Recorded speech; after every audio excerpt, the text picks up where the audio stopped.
Bismillahirrahmanirrahim. Assalamualaikum warahmatullahi wabarakatuh. Waalaikumsalam.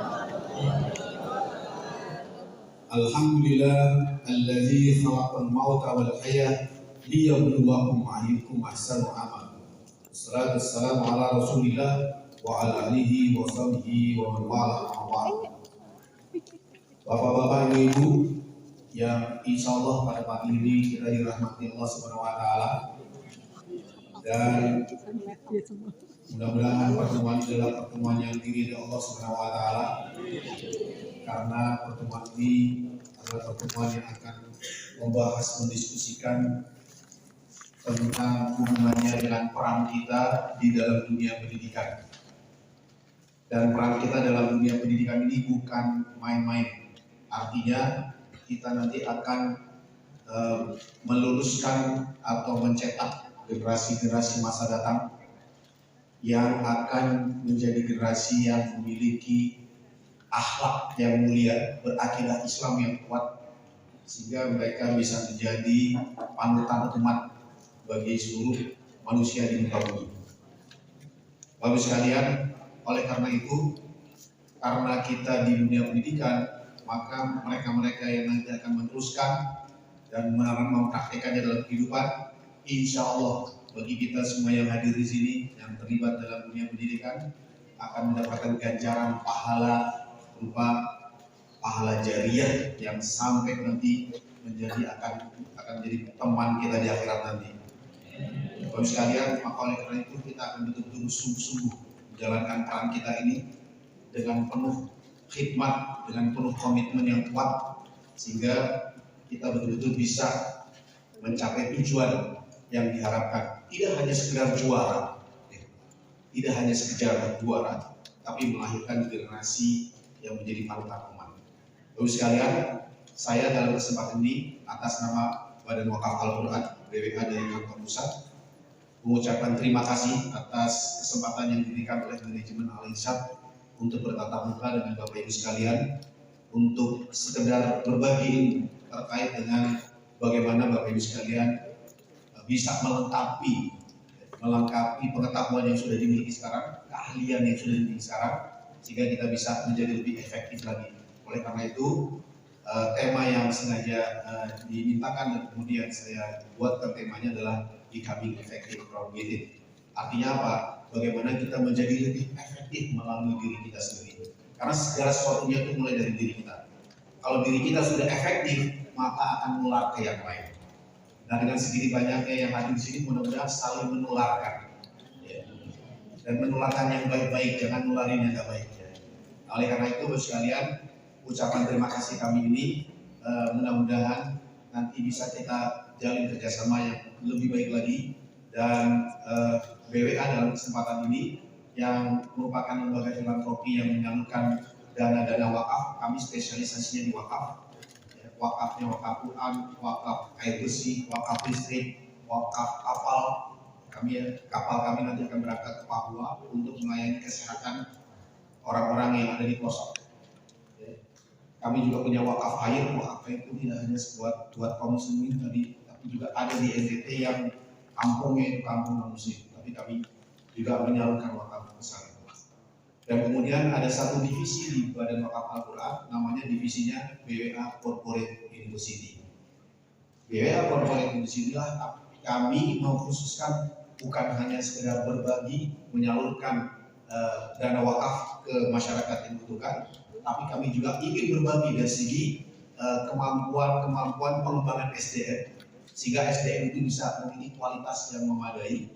Dan keahlian kami dalam hal ini adalah membagi pengembangan SDM dalam bidang soft skill.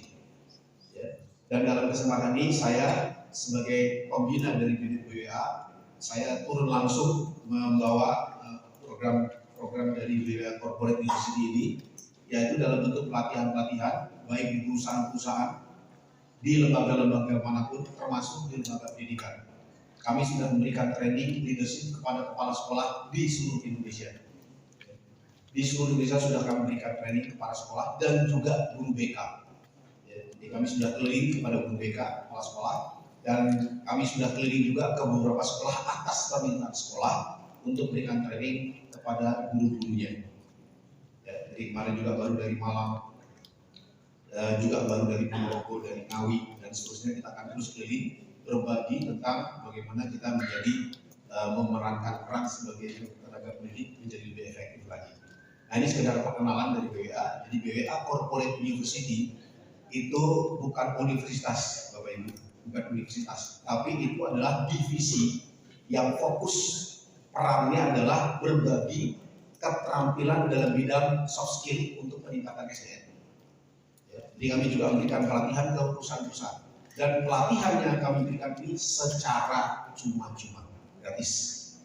Ya, dari situ mudah-mudahan berbaginya kami ini bisa memberikan manfaat, bukan hanya sekedar menyalurkan dana wakaf, tapi bisa bermanfaat dalam hal skill keterampilan. Dari sisi kapasitas itu, saya pribadi, saya juga sebelum bergabung dengan BWA, saya ada di dunia korporasi. Saya bekerja di korporasi selama 30 tahun. Selama 30 tahun di korporasi, dan saya bekerja di bukan hanya di Indonesia, tapi di beberapa negara. Ditempatkan di beberapa negara sampai ke India. Kemudian setelah itu saya pensiun, dan kemudian saya bergerak di bidang SDM, selama 20 tahun, menjadi konsultan, memberikan pengembangan SDM baik di Indonesia maupun di luar negeri. Jadi saya memberikan training SDM di luar negeri sampai ke Botswana. Ya. Bapak sekalian, dengan demikian maka itulah berbaginya kami berdasarkan pengalaman yang kami miliki. Mudah-mudahan ini ada manfaatnya. Ya. Dan Bapak sekalian, berdasarkan informasi yang kami terima tadi malam, ternyata jadwal pertemuan kita ini nggak bisa lama-lama. Mengingat ada informasi akan ada mati listrik, ada pemadaman jam 1 siang. Nggak jadi? Kok nggak jadi? Ini berita gembira atau berita gembira atau berita buruk? Berita gembira ya. Asal usulnya itu kita sampai jamnya asar, menjelang asar kita selesai. Cuma tadi malam makanya guru-guru saya juga berangkat habis subuh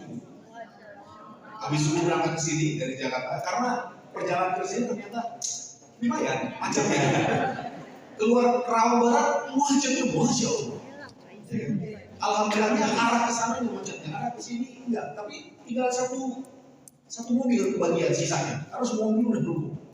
Alhamdulillah akhirnya kita bisa mulai jam 8, karena saya informasinya ditargetkan jam 7.15 sudah mulai. Nah, makanya habis itu jalan. Ya udah, jadi gimana ini kita? Lanjut, Masya Allah. Bapak Ibu lanjut? Bungkus? Berapa karet? 2 karet ya? Baik, alhamdulillah. Baik, Bapak sekalian. Nah, apa yang akan kita diskusikan ini adalah hal-hal yang terkait langsung dengan peran kita. Saya pun berpengalaman mengajar, tapi sudah nggak lagi mengajar di UIN Sarjana Tolo selama 4 tahun. Saya mengajar 4 mata kuliah di UIN. Dan kemudian sekarang saya mengajar di salah satu pesantren di Bintaro. Yang itu sengaja peserta didiknya adalah lulusan tingkat SMA yang ranking bawah. Jadi kami dengan fokus, kami ingin membuktikan bahwa mereka yang ranking bawah pun sebenarnya bisa memiliki pengetahuan yang memadai. Jadi khusus ranking bawah, ini belum pernah ada di dunia pendidikan manapun memberikan pelatihan khusus para siswa ranking bawah. Yang ada yang diberikan pelatihan siswa-siswa ranking atas. Ya kan? Kalau saya tanya, coba universitas yang paling terkenal di Indonesia, sebutkan ada 3. 3 apa? UGM, ITB.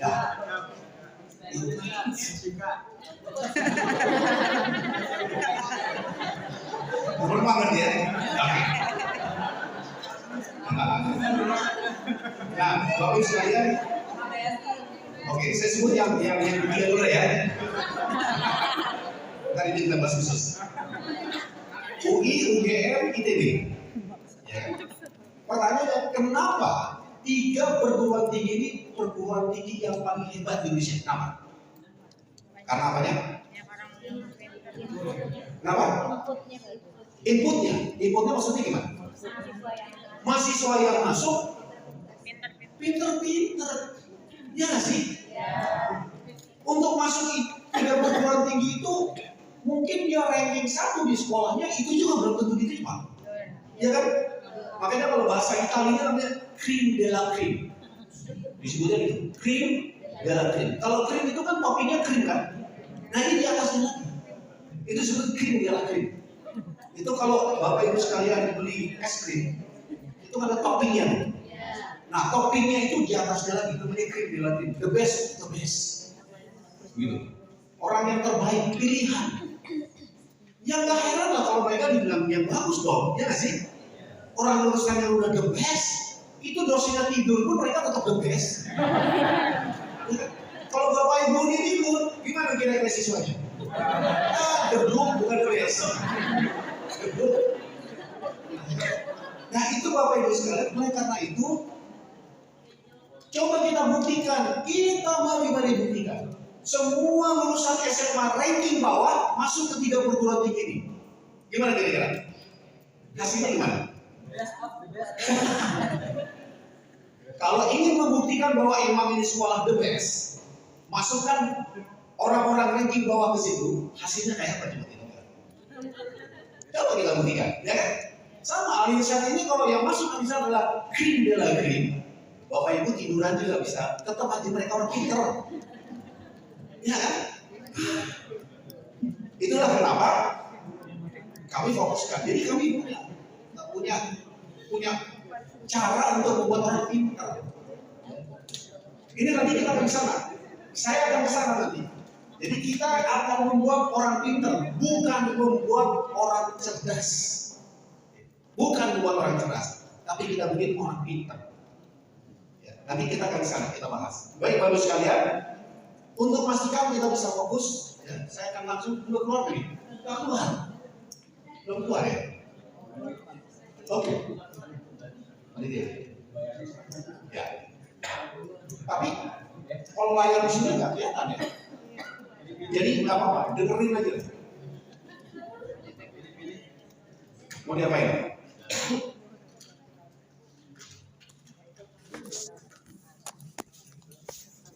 Mau diganti kabelnya?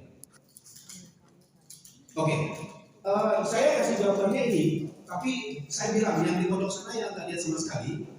Bapak Ibu sekalian, tolong yang diulang ini fokus. Tolong sekarang coba Bapak Ibu sekalian tuangkan dalam handphone semua kan?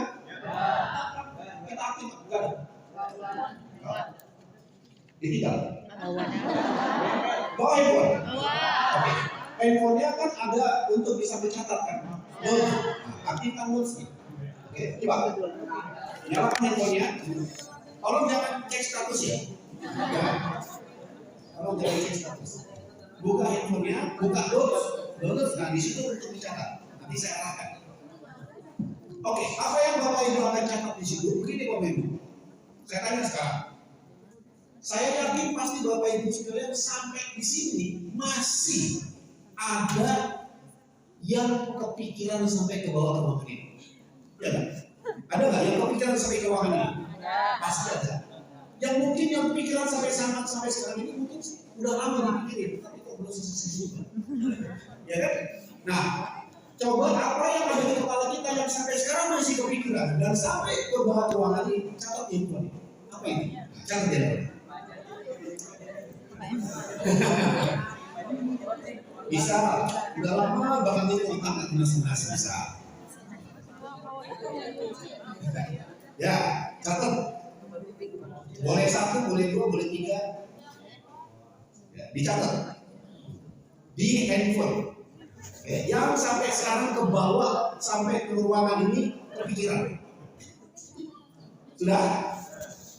Oh, berarti banyak nih catatannya. Lebih banyak yang kepikiran. Sudah? Ibu-ibu sudah? Ya, belum jauh semua, berarti masih banyak yang dulu nih masih 10 ini. Ada 10 ini. Ya.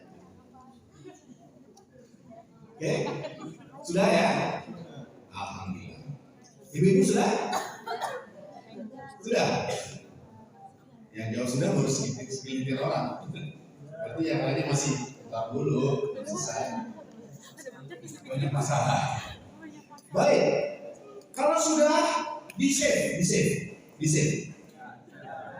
di save? Nah, sekarang handphonenya ditutup. Masukin tas lagi. Masukin tas atau dibalik lagi. Dan dipastikan di silent.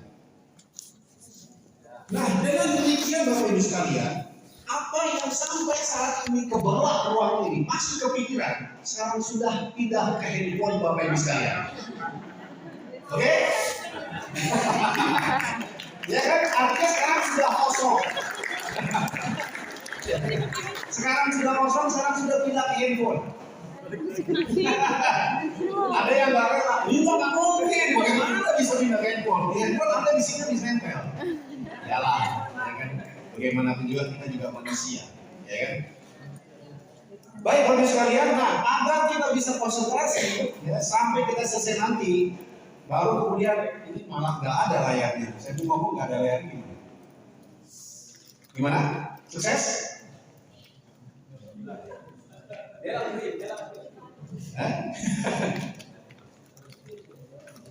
Sebentar, oh ini aja belum ngacak.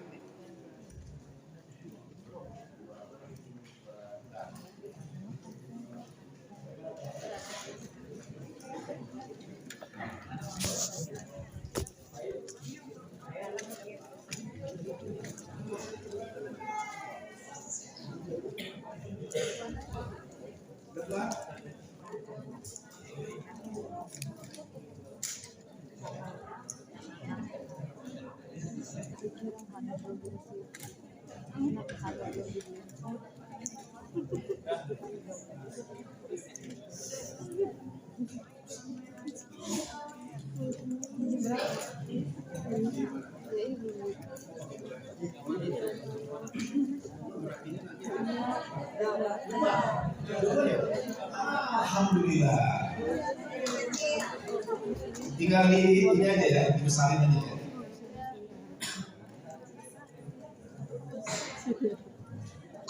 Betul, sudah keluar? Alhamdulillah. Ya, sebentar.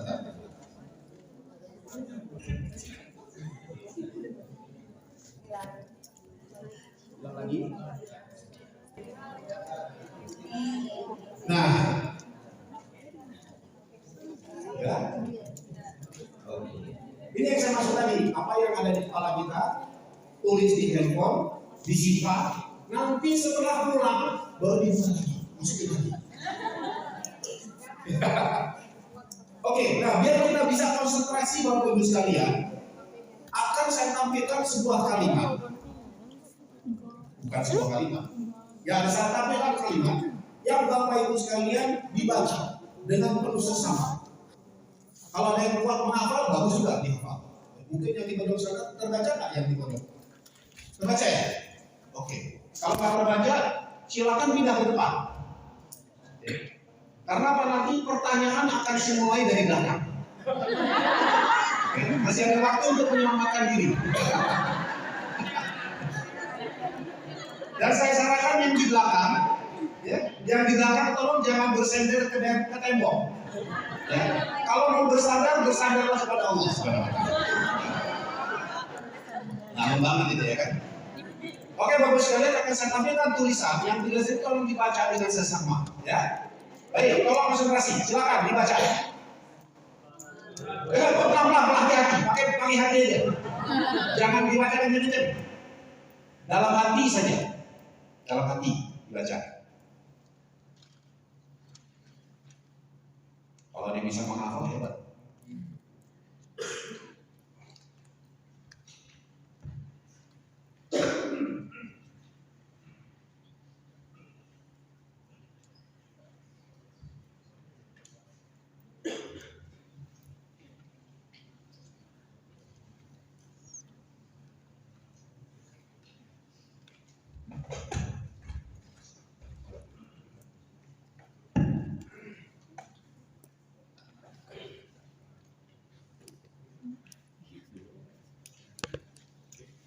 Masih 1 menit lagi. Ada waktu 1 menit untuk membaca. Dihayati. Karena setelah ini saya akan ajukan pertanyaan. Dan jawabannya dalam hati. Ya, jawabannya dalam. Pertanyaannya dijawab di dalam hati. Oke? Oke. Pojok, sudah baca? Bapak-bapak yang di pojok sudah baca? Belum?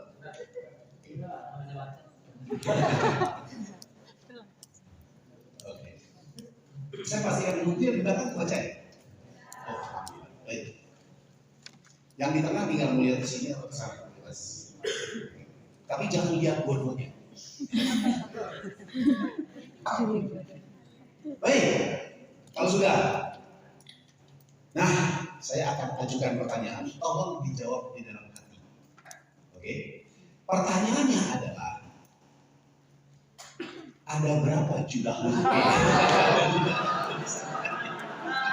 Nah, beritahu dalam hati.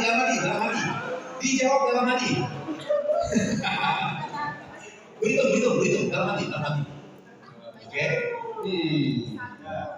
Oke, jangan kenceng jawabnya. Oke? Siap? Udah jawaban? Oke, mohon semuanya berdiri. Ya, biar gerak dikit lah, kan nanti darahnya terjadi penyumbatan pembuluh darah. Ya kan? Biar ada gerak sedikit. Lalu, malah lagi. Yang ini enggak. Ini kan melihat juga sini.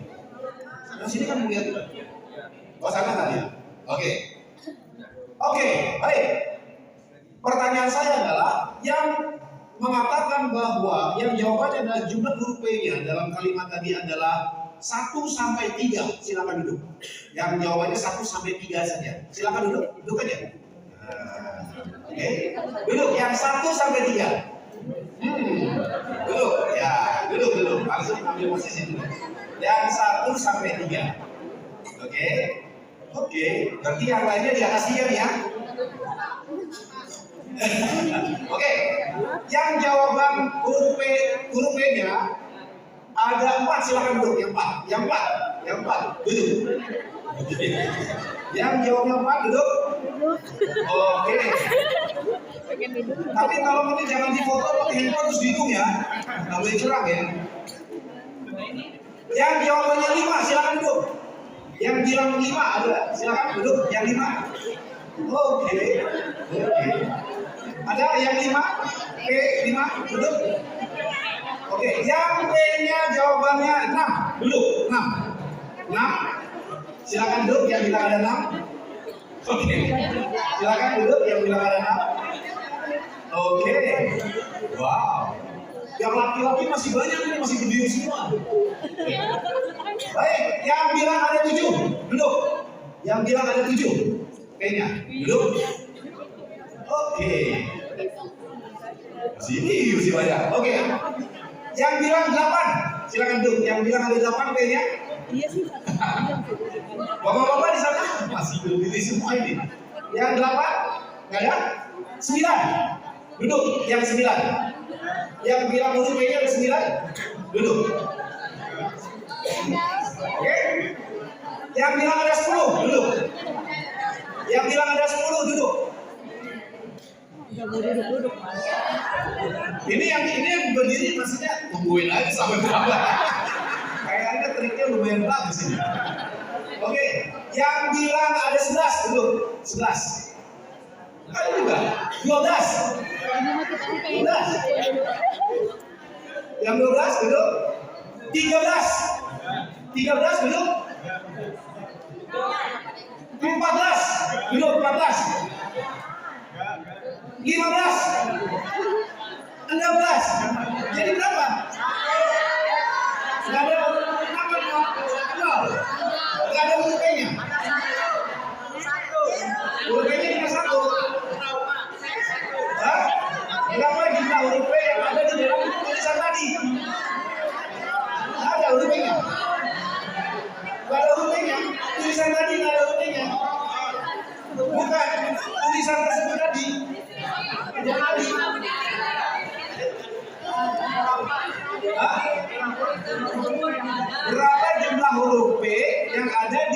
tulisan tersebut tadi? Nggak ada.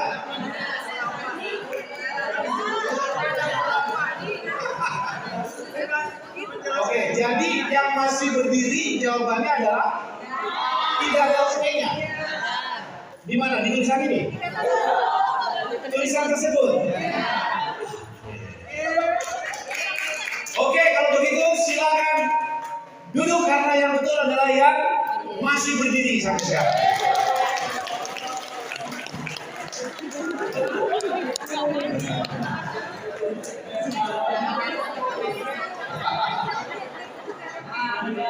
Tapi kalau kita tanya berapa huruf P di dalam kalimat ini ada berapa? Kok jawabnya banyak sih? Berapa? Banyak juga ada. Berapa? Harusnya ada 14. Ada 14 huruf P. Harusnya.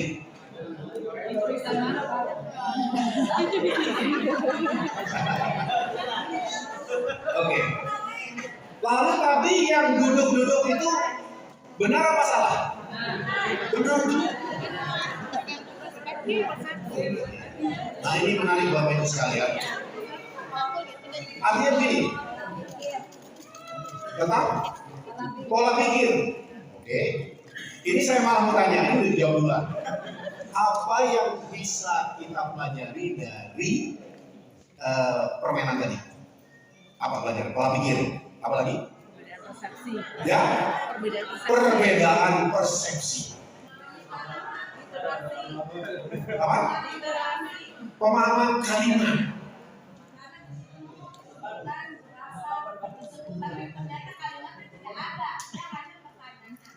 Lebih apa lagi kan? Ya. Jadi bayangkan Bapak Ibu sekalian, objeknya sama kan? Tapi kita memiliki cara pandang yang berbeda. Ya. Kenapa?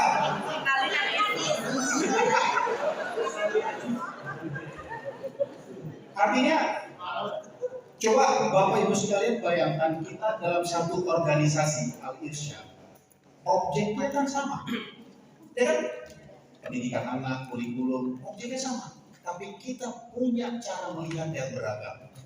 Ini bukan soal salah benar. Tapi soal bagaimana kita bisa menyatukan cara pandang kita. Sehingga kita bisa bergerak berdasarkan kesepahaman untuk bergerak bersama. Kalau enggak, bayangkan yang satu bilangnya ke sana, dan satu bilangnya ke sana, satu bilangnya ke sana. Tujuan organisasi nggak akan bisa tercapai karena kita punya tujuan masing-masing, punya cara pandang masing-masing yang itu nggak pernah kita selesaikan. Nah inilah kita akan berujung ke sana nanti Bapak Ibu sekalian. Ya. Nah Bapak Ibu sekalian, saya sebelum masuk itu saya akan sampaikan satu hal dulu yang saya sebut namanya Family Academy. Family Academy itu adalah kolaborasi antara orang tua, wali murid, guru, dalam hal ini juga sekolah, dan murid itu sendiri. Kolaborasinya. Ya, itu bagus sekalian. Nah, kolaborasi ini sebenarnya sudah menjadi model utama di beberapa negara, termasuk di Amerika. Ya.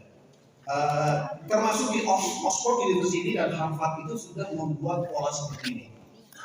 Artinya Family Academy disebutnya begitu. Sekolah itu adalah akademi keluarga. Kalau kita lihat perannya adalah di sini tulisannya kecil nih, saya bacakan aja ya. Wali murid perannya adalah membangun ikatan emosional dengan anaknya dan mendukung mereka untuk tumbuh menjadi anak yang soleh dan bertanggung jawab. Kalau di Harvard nggak ada kata-kata soleh, ya, ya kan? Mereka hanya mengatakan anak yang bermoral. Ya, dalam konteks ini, kalau kita anak yang soleh, ya. Jadi peran wali murid adalah menjalin hubungan emosional dengan anaknya. Betapa luar biasa hebatnya persoalan yang kita hadapi dalam dunia pendidikan. Kita menghadapi anak didik kita yang beragam-ragam itu. Ternyata persoalan inti mereka adalah terputusnya hubungan emosional antara anak dan wali murid. Persoalan itu di situ. Dan ini berdasarkan hasil penelitian. Oke, kalau begitu guru perannya apa? Guru membuat belajar menjadi mudah dan menyenangkan. Ya. Maka dituntut di sini kreativitas. Kemudian menjadikan pengalaman pengalaman itu bermanfaat, menarik dan menginspirasi. Dan ini adalah peran guru, menyenangkan. Gitu ya. Tetapi kan paradigma pendidikan ini kan sekarang mentalitas anak siswa atau anak didik kita itu kan dididik sudah sedemikian lama sampai detik ini. Anak didik kita dididik menjadi anak-anak yang pandai menjawab soal. Ya kan? Apa jadinya? Anak-anak hanya dikasih soal, tugas dia menjawab soal. Ketika anak SMA ya, mau lulus masuk perguruan tinggi, mereka berbondong-bondong masuk atau mengikuti bimbingan belajar. Apa yang dilakukan di bimbingan belajar? Latihan soal. Ya kan? Di bimbingan belajar dengan segitu mahalnya dia belajar, latihan soal. Artinya apa? Karena mentalitas jawab soal. Itu juga syukur-syukur kalau yang dipelajari keluar. Kalau yang dipelajari nggak keluar, stres. Yang stres bukan anak, orang tuanya juga, karena udah bayar mahal. Ya kan? Itu terjadi Bapak Ibu. Nah oleh karena itu, yang saya lakukan dalam saya memberikan di pesantren yang tempat saya ngajar, itu saya nggak ada anak-anak yang pakai materi, nggak bawa pelajaran. Pelajarannya di kamar, nanti disesuaikan, simulasi semua isinya. Dan kemudian anak-anak itu saya bikin sayembara, adu hebat-hebatan membuat pertanyaan. Jadi giliran anak-anak sekarang bikin pertanyaan, bukan gurunya. Ya kan? Dan mereka saya challenge untuk membuat pertanyaan sesusah mungkin. Lalu dipertandingkan antara bersama santri, lalu mereka bertanding siapa yang jawabannya nggak bisa dijawab, pertanyaan nggak bisa dijawab, saya kasih hadiah. Siapa yang bisa menjawab pertanyaan, saya kasih hadiah. Jadi dua-duanya dapat hadiah. Lalu di bagian akhir saya bilang, siapa yang merasa bisa bikin pertanyaan sulit, ajukan ke saya. Kalau saya nggak bisa jawab, saya kasih hadiah. Dan terbukti ada pertanyaan yang nggak bisa saya jawab, harus saya kasih hadiah. Artinya apa? Bapak Ibu sekalian bisa kebayang nggak? Kalau mereka harus bikin pertanyaan, apa yang mereka lakukan kira-kira? Mereka akan baca. Mereka akan baca. Ini yang menjadi keluhan kita para guru sekarang, yaitu apa? Anak-anak kok minat belajarnya kurang, minat bacanya kurang. Saya balik aja paradigmanya. Ya udah bikin pertanyaan. Dari buku itu bikin pertanyaan. Waduh semangat. Dalam waktu 1 minggu khatam, padahal bukunya belum berisi pelajarannya. Babnya belum berisi. Khatam berapa? Mereka berlomba-lomba bikin pertanyaan. Begitu. Nah kalau dia bikin pertanyaan, artinya otaknya mungkin berkembang karena dia harus baca. Oleh karena itu, jangan sekali-sekali kita ngomong anak didik kita tuh minat belajarnya kurang. No way, salah. Justru minat belajar anak-anak itu lagi gila-gilanya sekarang ini. Dan kita kalah minat belajarnya. Mungkin kita kalau bikin soal, mungkin bikin soalnya copy paste, tahun lalu aja bikin. Iya nggak sih? Ya kita akui aja gitu kan. Nah tapi anak-anak itu begitu disuruh bikin pertanyaan, bener nih, dia bikin pertanyaan. Dan bahkan di bagian akhir, soal puasnya mereka dari pertanyaan mereka. Saya suruh kumpulkan soalnya, lalu saya pilih 4 soal aja. Dan tapi soal saya essay, saya nggak suka dengan multiple choice, essay. Akhirnya apa? Karena mereka terbiasa bikin soal, begitu saya kasih soal, soalnya dari buatan mereka yang saya pilih dari mereka sendiri. 1 soal mereka jawab bisa 4 halaman. Yang capek saya, yang pegel saya meriksanya. Kenapa? Karena tugas saya membuat mereka pintar. Coba yang 1 soal bisa dia kembangkan dengan jawaban bermacam-macam, panjang 4 halaman. 1 soal. Itu kan dahsyat, berarti kan berkembang otaknya. Tugas kita bikin mereka pintar. Kenapa? Mereka udah cerdas. Ini saya beri. Si siswa itu sendiri gimana? Siswanya adalah berkomitmen pada diri mereka untuk berusaha dan berjuang menemukan dan mengembangkan potensi mereka. Jadi sebenarnya yang mereka lagi coba bangun kembangkan itu adalah potensinya. Ya, potensi mereka yang sedang kita bidik juga dalam dunia pendidikan sebenarnya potensi mereka yang sedang kita bidik, Bapak Ibu sekalian. Nah ini, dan mereka dengan keunikannya, ya, mereka punya keunikan. Nanti Bapak sekalian akan juga merasakan kita akan sama-sama mengidentifikasi keunikan kita masing-masing di forum ini. Nah, baik Bapak sekalian, ini kira-kira yang disebut namanya family academy, ya, akademi keluarga. Jadi ini semua orang terlibat. Kalau di Amerika, orang tua wali murid dipanggil sama sekolah, semangat dia datang ke sekolah. Berarti apa? Sekolah ini berikan perhatian kepada anaknya, walaupun ada masalah. Senang orang tuanya. Coba di Indonesia, kalau wali murid dipanggil ke sekolah, apa kata wali muridnya? Saya nggak tahu, saya nggak punya waktu. Atau, aduh masalah lagi sih, ya nggak sih? Itu yang terjadi di Indonesia. Di luar sana enggak, semangat mereka datang. Apalagi yang bisa lakukan. Itu bedanya. Itu bedanya. Bedanya beda tipis. Itu dampaknya luar biasa. Baik sekalian, maka dengan demikian, bagaimana peran guru itu? Karena kita di sini adalah guru yang mungkin yang lainnya ada karyawan di sini kan ikut terlibat juga, karyawan dan lainnya semua di sini. Nah, peran guru apa? Yang pertama, guru yang biasa aja, mediocre itu artinya biasa aja. Mediocre teacher tells, artinya apa? Guru yang biasa aja, kalau ngajar dia cuma nyampein aja. Ya, istilahnya apa? Ya kejar tayang. Ya, hanya kejar tayang, ikutin kurikulum nggak? Ya kan? Pokoknya ini kurikulum udah selesai udah. Itu yang berarti termasuk kategori guru yang biasa-biasa aja. Yang dikatakan guru yang baik, good teacher, bukan hanya sekedar menyampaikan, tetapi menjelaskan. Itu guru yang good, gitu kan? Kemudian yang berikutnya adalah superior teacher, bukan hanya sekedar menyampaikan, bukan hanya sekedar menjelaskan, tapi mendemonstrasikan, role play. Berarti kita sekarang udah di Indonesia sudah mulai, ya. Di Indonesia sudah mulai di TK, mulai TK udah banyak kelasnya juga, udah model duduknya kelasnya nggak kayak zaman dulu, ya kan? Sekarang udah mulai lebih banyak interaktif. Sekarang, ya kan? Kalau di luar sana, di Eropa, di Amerika itu 40 tahun yang lalu model pendidikan, 40 tahun depan.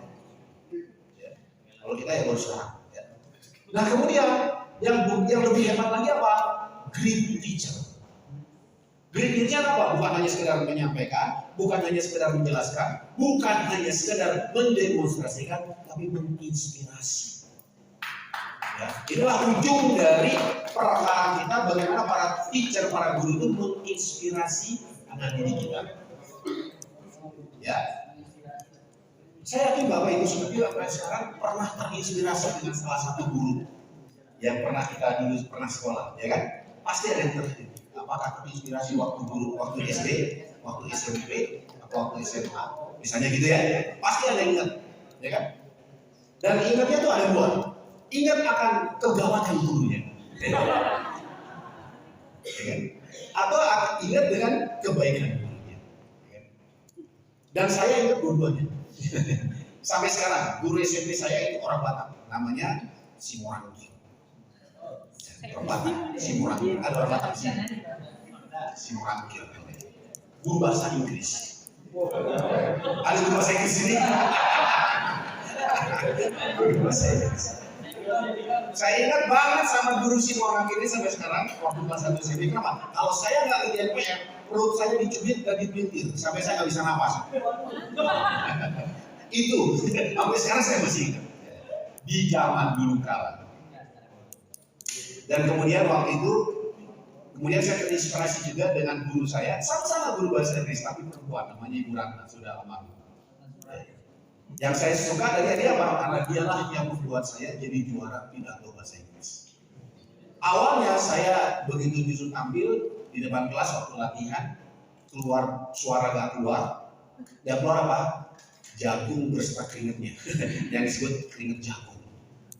Lalu guru saya itu, jangan takut, kita bosan terus. Sampai akhirnya saya praktek di rumah dia, sampai akhirnya diajarkan dan sampai akhirnya diikutkan dalam perlombaan pidato sampai juara dan akhirnya mengikuti program yang namanya AFS, Pertukaran Pelajar Amerika Indonesia. Ya. Nah, terus sekalian,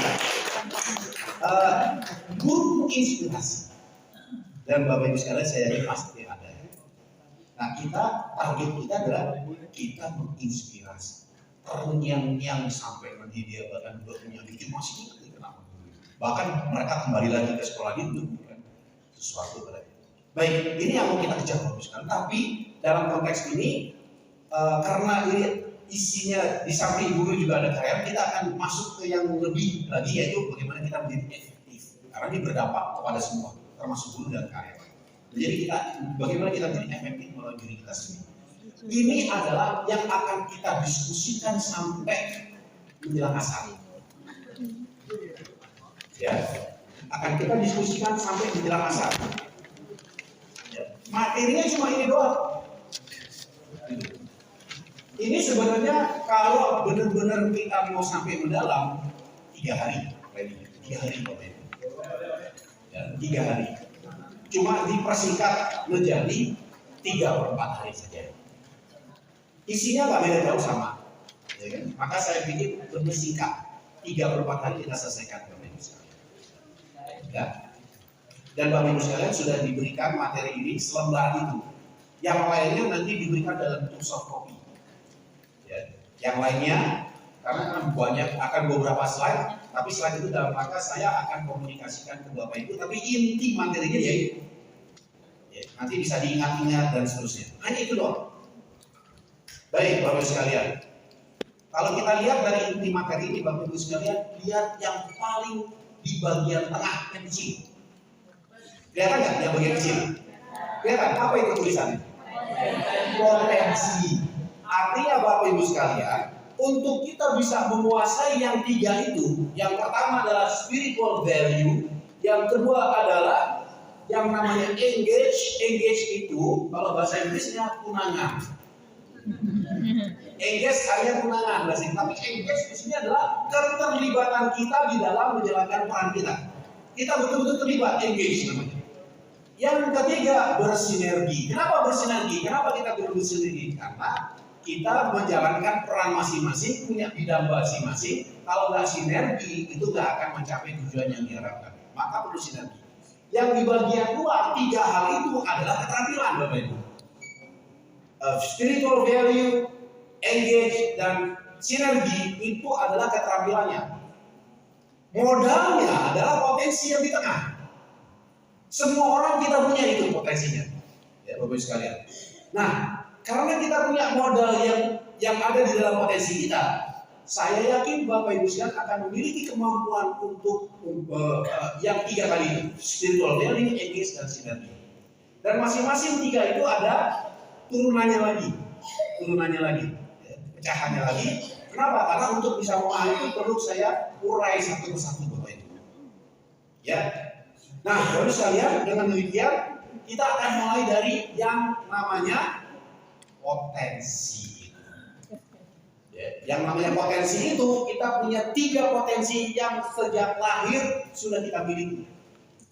Begitu lahir jebrul kita sudah punya 3 itu. Yang pertama apa? Intelektual.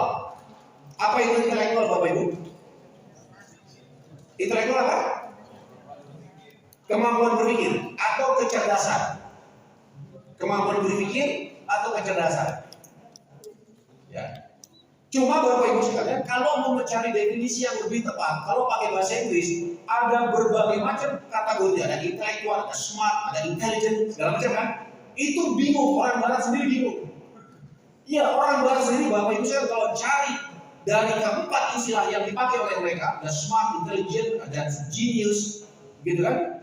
Itu begitu mereka cari definisinya nggak ketemu, bingung mereka mendefinisikan, lalu mereka mengatakan nggak ada yang fix. There is no fix within the 4 items. Mereka bilang nggak ada yang fix dari 4 itu. Oleh karena itu, sementara kalau kita sebagai orang Muslim, wah udah selesai itu. Kita punya definisi apa? Jadi, apakah akal itu dibentuk atau sejak lahir? Sejak lahir. Nah, akal ini nanti dikaitkan dengan intelektualitas kita sebenarnya udah ada. Ya. Yang kedua, yang disebut dengan apa? Inovatif. Kita tuh inovatif dari lahir Bapak Ibu. Ya nanti jelaskan lebih jelas lagi, tapi saya mau kasih dulu penjelasan.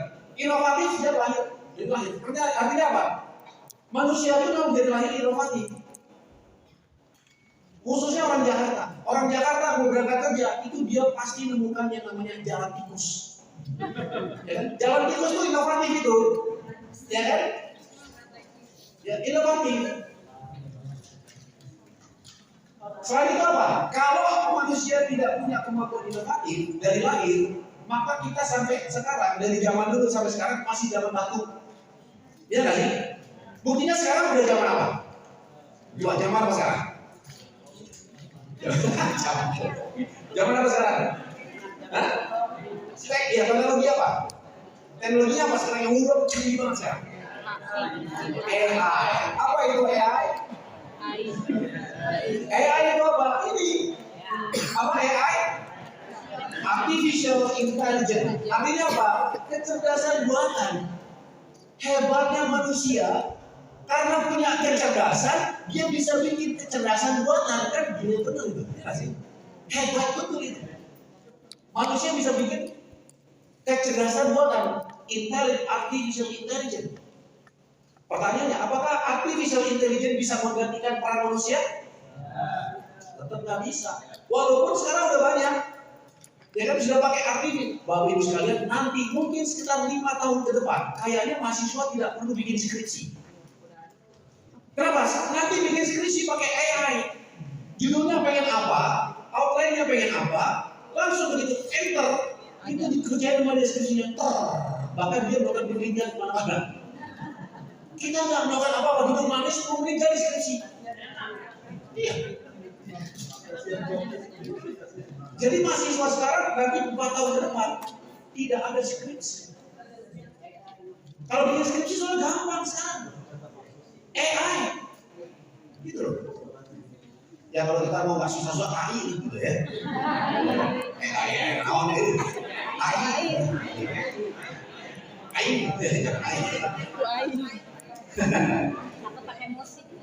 Nah, jadi Bapak Ibu sekalian, kita itu sudah punya inovasi dari lahir. Kalau sudah inovasi, bisa menginspirasi orang, ya nggak sih? Kalau kita bisa inovasi, menginspirasi, contoh Gojek. Gojek dulu kan pangkalan, ya kan, ojek pangkalan. Kalau kita mau panggil ojek, ojek dari pangkalan, teriak-teriak. Sekarang mau panggil ojek, nggak perlu teriak-teriak, tinggal pencet cekrek, langsung kita datang panggil. Ya kan? Berarti itu kan inovasi kan? Dan sekarang nggak sekedar itu doang, ya kan? Tiba-tiba kita pesan Indomie, mie ayam, bisa di depan rumah. Ya, kita nggak usah harus jauh-jauh jalan ke toko mie ayam. Itu kan terus inovasi, inspirasi. Inovasi itu kenapa? Emang manusia punya potensi. Maka saya katakan kita punya modal, Bapak Ibu sekalian nanti punya inovasi untuk membuat anak-anak jadi pintar. Cara mengajarnya kita lebih inovatif. Dan ketika kita mengajarnya inovatif, bisa menginspirasi anak didik kita. Dan itu kita lakukan apa? Karena kita punya modalnya. Jadi persoalannya, masalahnya kita mau pakai atau enggak, itu aja. Pertanyaan tinggal kita mau pakai nggak potensi itu, Bapak Ibu? Kita mau kembangkan nggak potensi itu? Orang udah dikasih. Nih saya akan buktikan tentang intelektualitas. Oke? Kita akan buktikan. Bapak Ibu sekalian, itu ada pertanyaan apa? Bahasa Inggris nih. Apa pertanyaannya? What is inside your head? Bahasa Indonesia gimana? Guru bahasa Inggris? Apa isinya? Pertanyaannya? Apa yang ada di kepala kita? Isi kepala kita apa? Apa isi kepala kita? Otak. Isi kepala kita adalah otak. Tapi jangan dikali 2. Isi kepala kita bukan otak-otak, tapi otak. Ini Bapak Ibu sekalian, yang waktu saya di Ngawi dan di Ponorogo, saya kan di sana dipanggil untuk memberikan yang namanya parenting, ya, buat Muhammadiyah, bahkan yang punyanya yang di Malang itu, Ar-Rahmah di Malang itu. Kalau Al-Rahmat itu punya 4 kampus, ada kampus internasionalnya lagi, SMA internasional. Nah, saya waktu di sana di Ponorogo berikan pelatihan kepada wali murid. Kenapa? Karena wali murid itu bagian dari Family Academy. Dan tema yang saya berikan apa? Yang nama temanya adalah Brain Revitalization. Artinya apa? Revitalisasi otak. Ini yang meleset dalam dunia pendidikan, kita memperhatikan kehebatan yang dimiliki para siswa kita. Termasuk kehebatan yang kita miliki. Apa yang ada, apa isi kepala kita? Otak. Ya kan? Nah, isi kepala kita otak itu, mari kita sama-sama telah. Otak itu ngapain aja itu? Apa fungsi otak kita? Ya. Bapak Ibu sekalian, kalau kita lihat otak kita itu kurang lebih kayak gini gambarnya. Ini berdasarkan hasil scanning para ahli. Otak kita tuh isinya begitu. Seperti itu kira-kira gambarannya kalau difoto. Kan ada bungkusnya yang warna putih, itu bungkusnya adalah fungsi. Bungkusnya itulah yang dikatakan bisa merasakan apa yang dia rasakan. Ya, itu namanya amigdala nanti. Itu saya nggak akan jelaskan terlalu jelimet. Secara sederhana, isi kepala kita isinya kayak gitu otak. Lalu ada yang bilang otak kiri, otak kanan gitu kan. Saya nggak peduli, mau kiri, mau kanan, utara, selatan, timur, barat. Yang penting otaknya ada. Ya nggak? Sebab nanti ada yang bilang, oh kalau matematika itu otak kanan, otak kiri. Oh kalau main perasaan itu otak kanan. Terserah. Ya kan? Yang penting otaknya ada. Nah kalau memastikan otaknya ada atau enggak, ketok aja kalau tung nggak ada otaknya. Nah Bapak Ibu sekalian, maka mulai sekarang tolong jangan lagi kita mengatakan kalau kita lagi marah sama orang, jangan bilang nggak ada otaknya, jangan. Karena nggak sesuai fakta. Faktanya ada otaknya. Jadi kalau kita bilang otaknya nggak ada, mungkin walaupun kata hiasan, tetap otaknya ada. Maka kalau orang bilang gini, ini orang otaknya nggak berfungsi, kamu itu. Ya. Jadi kalau kita mau marah sama orang, kita bilang ini otaknya nggak berfungsi, orang. Ya. Nah, Bapak Ibu sekalian, ini otaknya terdiri dari apa? Otak kita ini. Otak kita ini terdiri dari yang namanya sel saraf. Sel saraf bahasa latinnya namanya neuron. Nah, isi otak kita tuh isinya dari sambungan neuron, ada kabel-kabelnya. Ya. Nah, inilah yang membuat kita punya kemampuan bawaan lahir intelektual itu. Di sini nih intelektualnya, yang dimana di dalamnya, kalau dikatakan akal itu nggak nempel di sini akal. Akal kemampuan yang diberikan Allah kepada kita untuk bisa memanfaatkan itu, memfungsikan otak itu akal. Kalau nggak ada akal, otak itu nggak berfungsi layaknya binatang. Binatang punya otak nggak? Punya. Tapi nggak punya akal. Maka fungsi otaknya binatang dengan fungsi otak manusia beda. Kenapa? Otak manusia pakai akal. Ya. Lalu kemudian ada yang bilang, marah lagi kita sama orang, dia orang otaknya dilembul. Jangan juga kalau ya. Karena sudah dengan fakta juga. Walaupun begitu kalau dia tadi kita marah, ini orang otaknya dilembul. Dia akan bilang, masih penting saya otaknya ada dilembul, yang penting ada otaknya. Daripada kamu nggak ada otaknya, ayo kita enak lagi kan. Bapak Ibu isinya ini neuron. Pertanyaannya, ada berapa neuron yang ada di situ? Berapa? Miliaran. Kata ahli mengatakan 100 miliar neuron. Ini ternyata isi kepala kita ada 100 miliar neuron Bapak Ibu.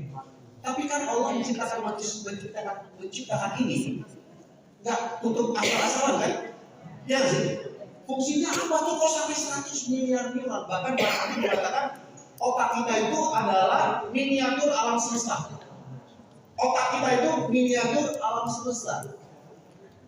Sampai ini kalau orang barat kan cuma bilang, oh otak itu karena hebatnya miniatur alam semesta. Padahal, walaupun dibilang miniatur alam semesta, artinya disitulah kemampuan manusia untuk menjangkau tentang alam semesta. Maksudnya menjangkau alam semesta artinya apa? Simpel orang Islam jadi menjawabnya. Menjawabnya apa? Alam semesta ini adalah ciptaan Allah. Sementara para ahli sampai sekarang termasuk sampai Stephen Hawking itu sampai sekarang dia masih belum bisa menerima bahwa alam semesta ciptaan Allah. Masih belum terima, kenapa? Dia masih mengatakan ini Big Bang. Dia dimana Big Bang? Artinya apa? Alam semesta ini terjadi dengan sendirinya. Sementara kita dengan akal kita mengatakan alam semesta itu ciptaan Allah, selesai, nggak repot kita.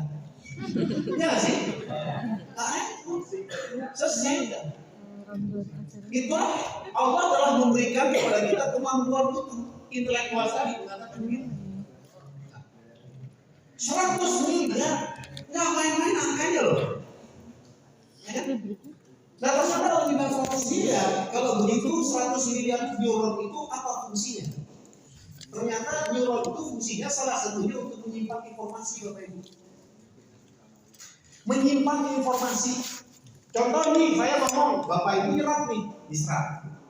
Masuk ke neuron tuh. Begitu masuk neuron, keluar dari sini, ngontok neuronnya. Iya nggak sih? Biar nggak nonton gimana? Apalagi turun tangga, kalau turun satu tak nonton sampai bawah kosong. Apalagi itu pulang rumah naik motor berapa bangun ambil rumah kosong lagi ngomong. Nah Bapak Ibu sekalian, ini neuron ini tempat menyimpan informasi.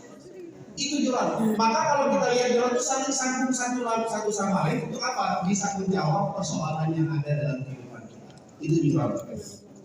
Nah kalau begitu pertanyaannya, berapa kapasitas neuron itu? Saking bingungnya, kan yang paling tinggi sekarang kita sudah berpera ya. 1 peta itu berapa kan? Nah ini kita bilang peta. 1 peta itu 1024 tera. 1 peta 1024 tera. Nah isi otak kita kapasitasnya menurut ahli 2,5 petabyte. 2,5 petabyte. Itu aja. Nah, saking banyaknya para ahli mengatakan kayak gimana sih itu 2,5 peta itu kayak gimana, gitu kan? Lalu disamakan dengan Bapak Ibu pernah nonton video di YouTube? Apalah namanya videonya? Berapa lama kita bisa nonton? Rata-rata umumnya kita nonton berapa lama berkali? 2 jam. Oke, 2 jam. Oke. 2 jam itu Bapak Ibu sekalian tahu nggak kalau Bapak Ibu bikin video pakai handphone berapa mega itu? Untuk durasi 1 menit berapa mega? Minimal 10 mega. Tergantung kualitas. Betul, setuju. 10 mega cuma 1 menit. Nah kemampuan otak kita untuk bisa menyerap informasi kalau dipermisalkan atau bahasa fikihnya dikiaskan dengan YouTube, video di YouTube itu sama dengan kalau kita nonton 3 juta jam video di YouTube. Itu kapasitas. Menonton YouTube 3 juta jam bisa meninggal dunia. Jadi kapasitas otak kita itu 3 juta jam YouTube. Bayangkan 3 juta jam, Masya Allah. Allah menciptakan kita, ini sama loh, isi otak kita sama loh. Ya kan? Kita punya daya tampung yang begitu hebat Bapak Ibu, termasuk anak kita. Anak didik kita kayak gitu. Isinya ya sama. 100 miliar, bayangkan, Masya Allah. Ya. Dan ini diberikan sama Allah, given. Kalau komputer namanya on-board, given dari Allah, kita kan gimana? Disitulah kehebatan manusia. Ya. Nah kemudian kalau kita lihat lagi, ini kalau kita zoom lebih dekat lagi, itulah bentuk neuron. Kita zoom ya, ini neuron. Zoom ya, tapi tolong jangan dibayangin segede ini di kepala kita. Maksud saya, ketika kita lihat dilihat lagi, 1 neuron tuh kayak gini, 1 neuron. Fungsi neuron itu tadi salah satunya batangnya ini. Batangnya apa? Batangnya inilah tempat menyimpan informasi, Bapak Ibu. Batangnya ini, makin tebal batangnya, makin besar, makin banyak ingatan kita. Makin tipis batangnya, ingatan kita minimalis dan cenderung rotok. Kan tipis. Maka konon kalau dihitung-hitung berarti kan kalau 2,5 peta 100 miliar, ini kan daya tampung ini katanya 1 Quran cukup 10 miliar. 1 Quran. Luar biasa Allah telah menciptakan kita dengan kemuliaan kita sebagai manusia. Daya ingat kita tuh, makanya kalau ada, aduh ini kalau banyak belajar kita bisa gila. Itu nggak benar itu. Karena kita sanggup menampung semua informasi yang ada, sanggup. Allah udah berikan itu, dikasih gratis. Ya kalau beli USB kalah sama 1 neuron doang. USB kita kalah sama 1 neuron. Nah kemudian ini informasi yang di batang itu informasi, yang di tengah yang nyala itu adalah fungsi ini listrik nih. Jadi gitu. Gini loh, ternya apa? Kalau ada sebuah stimulus, dia langsung lalu dihubungkan dengan informasi yang ada di kepala dia, lalu dia jawab itu sama. Gitu loh, fungsinya neuron tuh kayak gitu. Maka neuron tersambung satu sama lain. Terus dalam otak kita nyambung terus agar setiap masalah yang kita hadapi langsung ketemu. Maka kalau ingatan kita ada yang namanya sabar, ada di sini kita tulisan sabar. Jadi begitu ada sesuatu sabar, karena masih di sini. Gitu. Tapi kalau di sini udah enggak selesai, udah bilang kesabaran kita kan. Ada nggak di antara kita yang ngomong udah habis kesabaran saya? Berarti udah ada di sini. Jadi fungsi neuron ini adalah dia punya menyimpan informasi lalu dia menjawab berdasarkan informasi yang dia miliki. Gitu. Kecepatan listrik yang tadi itu 300 km per jam. Kecepatan. Nah, Bapak Ibu sekalian, sekarang mau saya tanya ya. Bapak Ibu sekalian tahu nggak ini apa?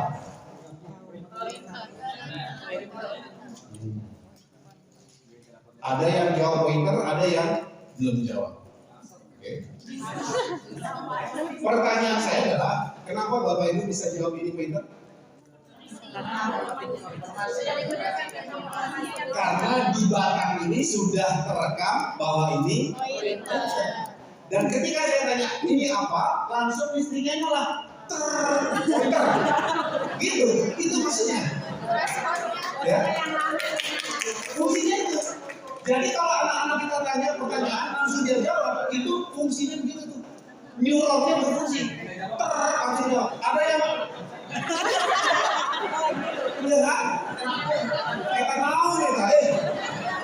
Nah, ini yang mau saya bilang, tolong bisa dibedakan begini penelitiannya. Mau dia punya informasi di belakangnya itu atau tidak punya informasi, dia kecerdasannya ada di sini Bapak Ibu. Ini kecerdasannya yang nyata itu. Jadi Allah telah menciptakan kita dengan kecerdasan dan ternya itu. Ketika saya tanya ini apa, langsung dijawab itu adalah pointer karena sudah terekam di sini. Bapak Ibu pernah lihat atau pernah baca gitu kan? Begitu lagi ini apa pointer, cepat banget kan? Kenapa? Karena sudah terekam. Tapi kalau ada yang belum terekam, begitu tanya, tetap ini tetap. Tapi ternyata lama. Gitu. Kenapa? Karena di sini belum terekam. Mungkin pernah terekam, mungkin namanya bukan pointer, dia bilang remote. Begitu aja. Ini apa? Remote. Ya kan? Cepat dia jawab. Ya kan? Maka boleh jadi Bapak Ibu sekalian, kecerdasan cara gerak ini sudah menjadi fitrah kita. Tapi ketika kita mau menjawab sesuatu, kan di sini kita nyari kan? Makanya dia tahu ya. Dia belum tergambar di situ, dia agak lama. Makanya dia bilang, kalau dulu lagi loading. Bahasa anak kekinian, loading. Gitu kan? Loading itu apa? Karena dia putar-putar sini, putar-putar. Ya kan? Kalau pakai diesel komputernya file not file. Gak ketemu. Gitu. Nah, tapi yang sudah terekam langsung dijawab. Maka anak didik kita ketika ada soal, ada yang bisa dengan cepat menjawab. Tapi apakah jawaban yang cepat sudah pasti benar? Tentu Bapak Ibu. Ya cepat, tapi dia jawabnya cepat, tapi salah. Jadi fungsi ininya termnya sama, tapi bisa jadi jawabannya ada yang benar, ada yang salah. Nah maka bisa kita simpulkan Bapak Ibu sekalian. Apa kesimpulannya? Kesimpulannya adalah semua manusia itu cerdas karena sudah diciptakan Allah kecerdasan. Tapi dia bisa jadi belum pintar. Jadi cerdas dan pintar itu dua hal yang berbeda. Disebut pintar kenapa? Karena sudah terekam. Dia bisa jawab dengan benar. Rekam. Tetapi belum tentu cerdas, pintar, benar. Ada tiga ini kesimpulannya. Cerdas, pintar, benar. Ada nggak orang yang cerdas, pintar, nggak benar? Ada nggak? Contoh. Koruptor, tukang bohong, tukang gosip. Tukang gosip itu cerdas loh. Pintar nggak? Pintar dia mengolah salah. Ya kan? Pintar dia nambahin bumbu-bumbu pikir ya. Ya kan? Sampai ambalan itu didengerin gosipannya. Karena dia pintar kasih bumbu. Tapi bener apa enggak? Orang cerdas, pintar, nggak bener, coba apa? Itu kalau motor. Dalam hitungan detik kecepatan. Cerdas kan? Pintar, tapi nggak bener. Kan gitu kan? Bahkan itu adalah masuk rekor Guinness Book of Record. Maksudnya apa? Pencurian motor tercepat di dunia hanya ada di Indonesia. Hitungan detik, masya Allah. Motor. Jadi oleh karena itu Bapak Ibu sekalian, tugas kita dalam dunia pendidikan adalah menjadikan anak-anak itu pintar dan benar. Cerdasnya udah dari sono. Jadi cerdas, pintar, benar. Kemudian kita kasihlah mata pelajaran buat anak-anak kita akan benar. Itu juga belum ada jaminan. Kenapa? Karena di sekolah pintar, benar. Di luar belum tentu benar kan? Karena informasi di luar itu masya Allah. Apalagi Bapak Ibu sekalian. Oleh karena itu, ini yang disebut dengan fungsi neuron menyimpan informasi dan ini kemudian merespon. Ya. Contoh, begitu masuk kamar mandi ada kecoa. Apa reaksi kita? Begitu kecoa? Itulah begitu dia kecoa berarti di kepala dia sudah terekam kecoa. Dan boleh jadi ada opini tentang kecoa yang mendiskreditkan kecoa. Ya, sehingga ada opini yang berkembang tentang kecoa. Ya kan? Kemudian kecoa berkata, enggak sih nggak merasa begitu. Bapak Ibu sekalian, oleh karena itu tentang kecerdasan manusia itu tergantung informasi yang dimiliki. Kalau informasinya batil, maka tidak sebatil, reaksinya batil. Tapi kalau informasinya benar, maka dia benar. Nah inilah yang saya sebut Bapak Ibu, kita sekarang sudah paham dari lahir kita cerdas. Inovatif saya nggak perlu jelaskan karena sudah tahu kita inovatif, ya kan? Bapak Ibu sekalian juga mungkin berpikir terus gimana caranya biar anak didik kita tuh cepat menyerap informasi. Jadi anak-anak didik itu jangan dibilang minat belajar kurang. Justru minat belajar anak sekarang mengalahkan kita jauh minat belajarnya. Jauh. Pertanyaannya bukan soal minat belajar Bapak Ibu, tapi apa? Apa yang dipelajari? Minat bacanya bukan nggak ada, malah dahsyat. Cuma apa yang dibaca. Itu loh. Apa yang dia pelajari, apa yang dia baca. Coba bayangkan anak-anak sekarang kalau pakai handphone. Hebatan siapa kita dengan anak kita? Nah loh, itu kan sudah bukti kan, hebatan mereka. Kita pakai handphone cuma buat chatting doang, ya kan?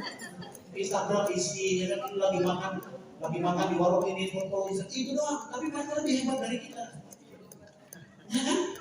Itu hebat mereka. Dulu kita, kalau saya bilang dulu ya, Bapak Ibu dulu waktu apa? Waktu SD ada handphone kan? SD. SD. Nokia udah ada SD ya? Sudah ada. Ibu udah ada? Udah ada. Jadi ada yang ada yang nggak ada. Zaman saya dulu SMA aja nggak ada handphone.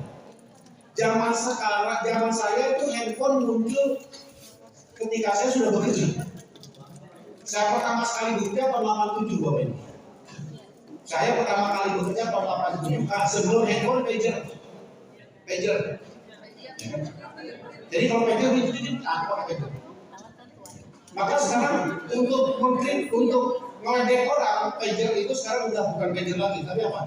Lemak yang ada itu pager. Bahkan dulu masih pakai pager, maksudnya apa? Ada lemak di situ. Bapak sekalian, dengan demikian, maka juga bisa kita bayangkan, anak didik kita itu minat belajarnya jangan ditanya, minat belajarnya jangan ditanya, luar biasa dahsyat. Cuma masalah yang belajar. Kita dulu waktu pakai handphone mungkin harus belajar buku manualnya dulu kan, untuk bisa pakai handphone. Tapi anak sekarang perlu baca nggak buku manualnya? Begitu dia handphone langsung itu jari-jarinya luar biasa kan? Boleh jadi anak-anak itu begitu dia buka handphone, pakai handphone, dia dalam hatinya sebenarnya dia bicara dalam hatinya. Mengatakan apa? Ini handphone kayaknya pernah saya lihat waktu saya di kandungan. Ngerti nggak maksudnya? Apa maksudnya? Waktu dia di dalam kandungnya, ibunya ngapain? Main handphone. Jadi waktu dia lihat, wah, oke juga kayaknya. Begitu di dalamnya dia kasih, wah, ini dia rupanya. Baca buku manual. Jadi produksi handphone yang ada buku manualnya mubazir, untuk anak sekarang mubazir, ya kan? Nggak dibaca sama dia. Kitanya aja karena kolot, ya kan? Nah ini bagus sekali, jadi terbukti sudah ya. Itu modal kita. Nah ini adalah tanda kecerdasan kita Bapak Ibu sekalian. Ada 8 tanda. Saya cepat aja. Pertama, bahwa kita bisa beradaptasi.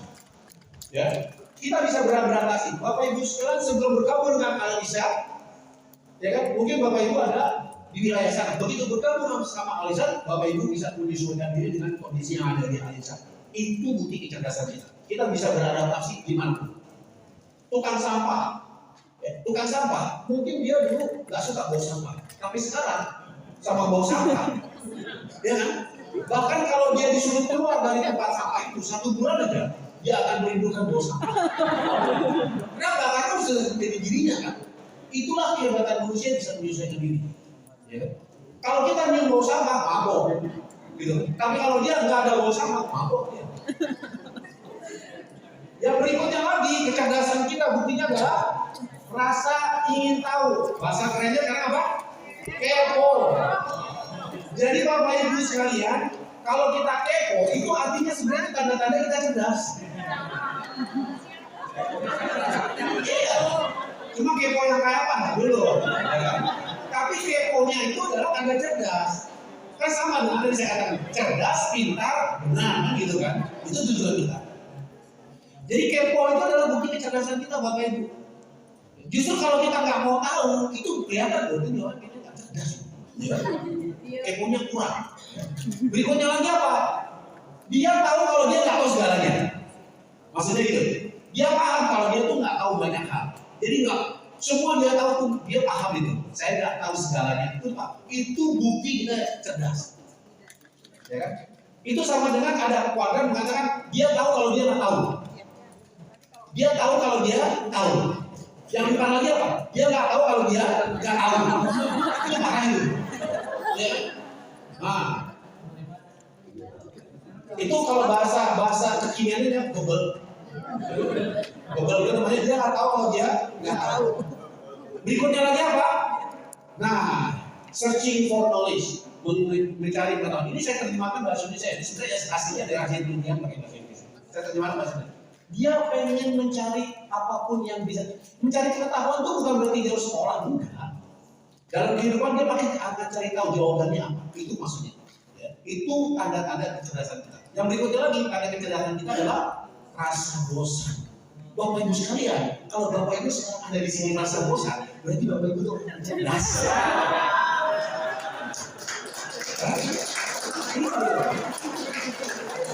Adakah Bapak Ibu yang merasa bosan ngajar? Kalau bilang, oh saya nggak pernah bosan, bohong. Bohong, pasti ada bosan di namanya manusia, ya kan? Itu tanda-tanda kecerdasan. Tapi bagaimana mensikapi rasa bosan kita itu persoalan lain, ya kan? Tapi bahwa secara perasaan kita bosan, aja. Juga, ada yang di sini belajar sudah 20 tahun? Siapa? Kata 20 tahun. Ibu 20 tahun. 3 orang. Ibu 20 tahun. 22. 22 tahun. Ibu berapa tahun? 25 tahun. Ini saya mulai lagi. Ada yang di atas 25. Ibu berapa? 24. Oh, ini 25 Bu.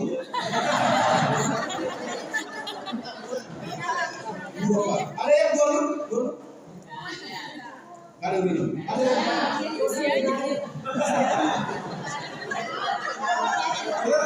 kita mau hadiah. Biasanya saya yang begini ini saya kasih hadiah.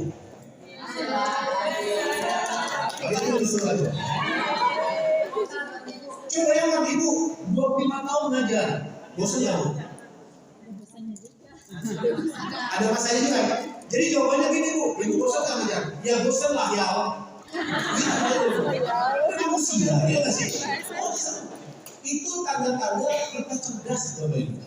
Oke, berikutnya lagi, yaitu apa? Coret-coret. Nah, berarti dia nggak coret-coret itu udah jelas ya cerdasnya. Di antara Bapak Ibu kan ada yang coret-coret itu. Itu karena kemampuan otak kita untuk memvisualisasi apa yang kita tangkap, kita coret-coret, itu tanda kecerdasan. Jadi coret-coret itu bukti kalau kita cerdas. Nah, kemudian apa lagi? Yang bagus dari yang berikutnya ini apa nih? Kecerdasan itu adalah kita koreksi dan refleksi. Waduh, tadi waktu saya ngajar kenapa begini, harusnya saya begini ngajarnya. Nah, itu bukti kecerdasan kita. Koreksi diri dan refleksi. Kemudian yang terakhir adalah pikiran terbuka, open minded. Jadi ciri-ciri kita terbuka itu adalah kita mau menerima informasi dari siapapun selama itu positif. Kehadiran Bapak Ibu di sini untuk mendapatkan informasi dari saya itu tanda-tanda kalau Bapak Ibu cerdas.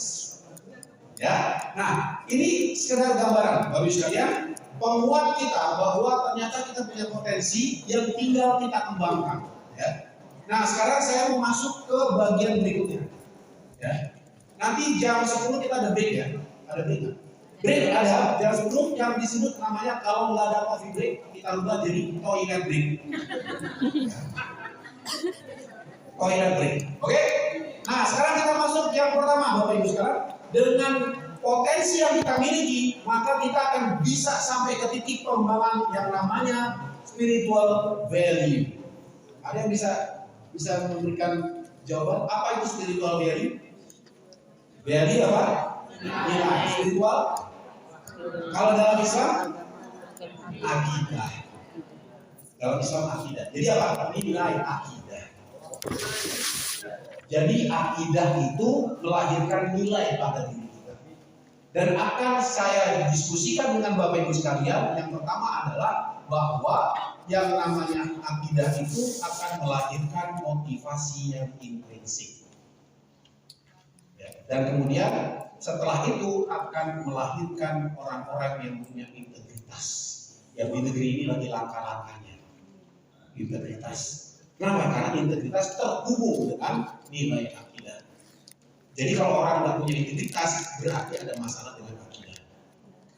Ya. Yang berikutnya terakhir adalah komitmen orang yang punya akidah, yang punya nilai akidah, komitmennya nggak bisa ditawar-tawar lagi. Ya kan? Dia akan istiqomah betul. Ya. Nah, Bapak sekalian, saya akan bawa satu pembahasan turunannya yang namanya motivasi yang intrinsik itu apa? Yang namanya kesadaran. Jadi kesadaran spiritual. Ini di Amerika, di Eropa sekarang semua training untuk karyawan mereka sekarang sudah memberikan training-training yang isinya tentang spiritual value. Kenapa? Karena di sana lagi kering spiritualnya.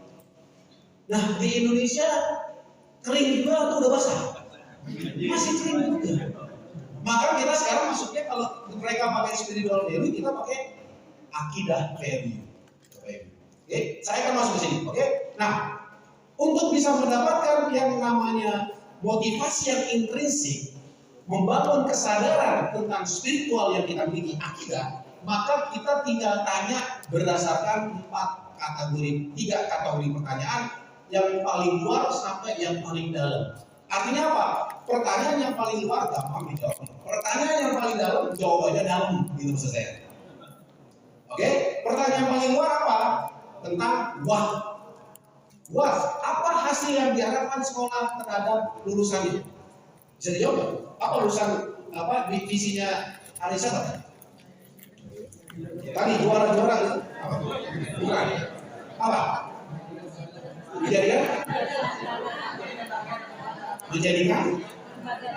Menjadikan lembaga dakwah terdepan. Luar biasa. Tapi bisa kita jawab. Kenapa? Tertulis di mana-mana. Ya kan? Oke. Pertanyaan berikutnya, bagaimana kita bisa melahirkan menjadikan lembaga dakwah yang terdepan? Kita tahu dong caranya. Udah ada, kurikulum udah ada, ya kan segala macam sudah ada. Pertanyaan yang paling dalam ini jawabannya harus dalam. Kalau nggak dalam, maka nggak muncul di dalamnya. Harus dalam. Apa pertanyaannya? Apa yang memotivasi Anda dan apa tujuan Anda masih ada di Al-Irsyad? Lillahi ta'ala. Udah dalam kan? Dalam itu. Lillahi ta'ala. Tapi jangan sampai terjemahannya berubah. Lillahi ta'ala itu sama dengan insya Allah. Maksudnya gini, kalau kita diajak janjian sama orang, kita ketemuan yuk, di mana di sini? Ya insya Allah ya. Artinya apa? Nggak janji. Ya nggak? Berubah maknanya. Padahal kalau bilang insya Allah, kalau Allah mengizinkan, saya akan datang. Tapi Allah udah izinkan, dia kan datang. Ya kan? Maka ada uzur. Kalau ada uzur, uzurnya harus uzur syar'i.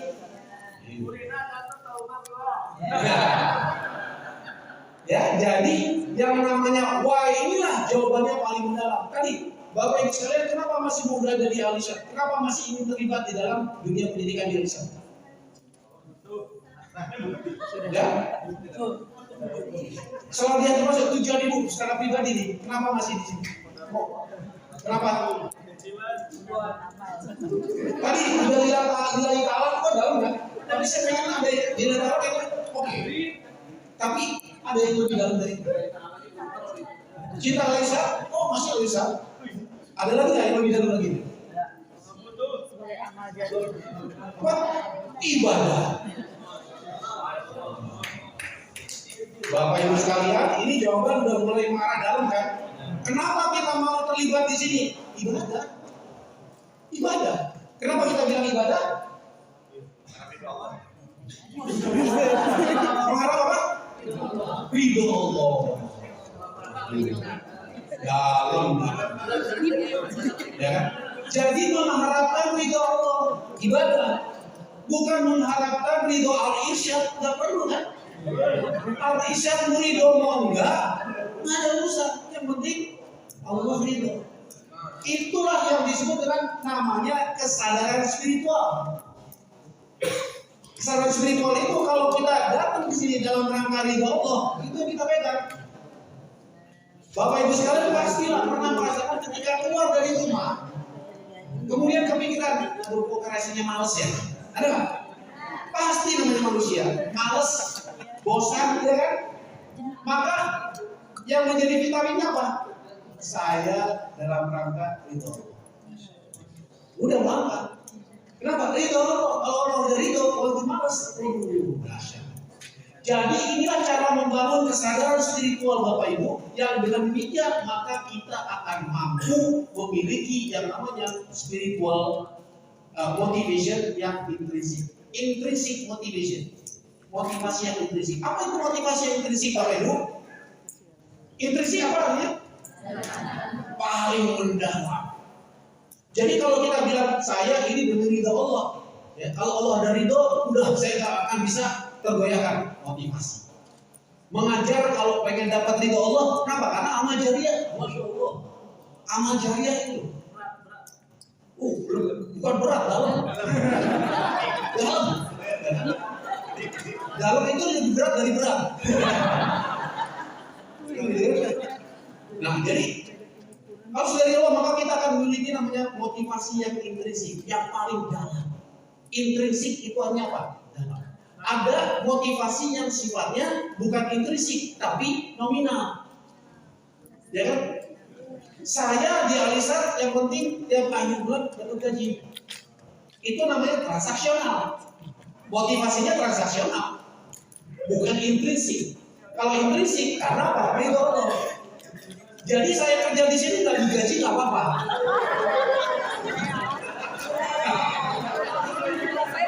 Oh, langsung saya diapain aku kalau ngomong gitu ya. Ini kayaknya nggak beres sih, trainingnya udah bulan ini. Kenapa jadi kesana arahnya gitu kan? Tapi ini adalah suatu apa namanya? Suatu kesadaran yang ekstrim. Ya kan? Tapi tentu saja ada nilai-nilai nominalnya yang kita harapkan tentu. Tapi di balik itu ada nilai yang lebih dalam.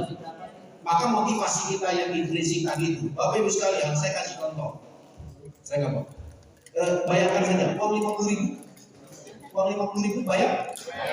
Oke. Kalau uang bayar, kan? Cepat lah ya, cepat.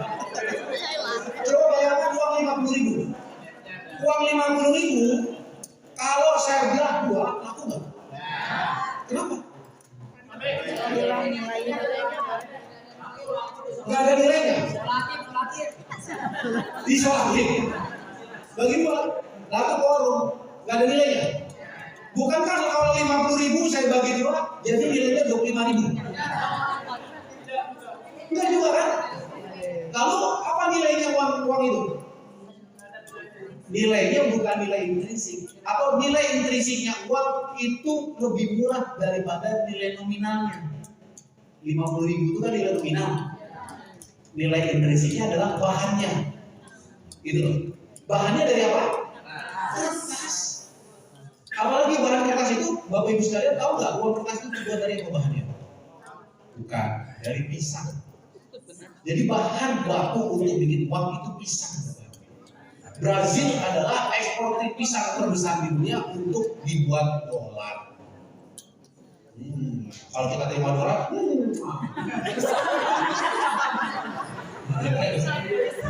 dolar ya. Nah, Bapak Ibu sekalian, sekarang saya ubah. Yang 50.000 saya ubah. Bahan bakunya dari emas. Kalau dari emas, kalau kita timbang uang 50.000 1 gram, kira-kira berapa? 1 gram? 1 juta, ya kan? Kalau bahasa orang Cina namanya cetiap. 1 juta. Nah, ketika dia 50.000 kita ganti dengan bahannya dari emas, sekarang ini kan 1 juta nih nilainya kan? Kalau saya bagi dua, laku nggak? Kenapa laku? Bisa dijual. Bukan dilihat nominalnya, tapi dilihat nilai intrinsiknya. Itu maksud saya, Bapak Ibu. Ya. Sekarang saya bagi dua, saya lecek-lecek, saya injek-injek. Laku? Kenapa enggak?